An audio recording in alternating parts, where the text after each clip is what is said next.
आदिवासी मूलवासी प्रति राज्य सरकार क्रमागत भाव में अवहेला कर चली बारंबार दाबी आंदोलन सत्ते एप्रति ध्यान देउन प्रतिवाद रे तिरिंगरु भुवनेश्वर राजभवन अभिमुखे साइकल यात्रा आरंभ करिछु। सांताली भाषा स्वीकृति प्राप्त भाषा अटे। 2003-4 मसीह संविधान अष्टम अनुसूची अंतर्भुक्त होइछि।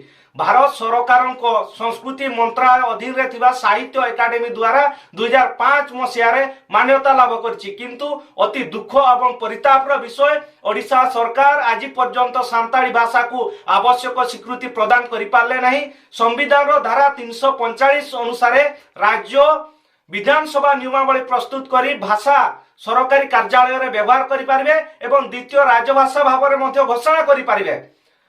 आसाम, झारखंड, त्रिपुरा, गोवा राज्य गुड़िक एकाधिक भाषा राजभाषार मान्यता पाई। तेणु ओडिशा रे मध्य सांताली ह मुंडारी भाषा को द्वितीय राजभाषार मान्यता प्रदान करने आम दृढ़ दाबी करुछु।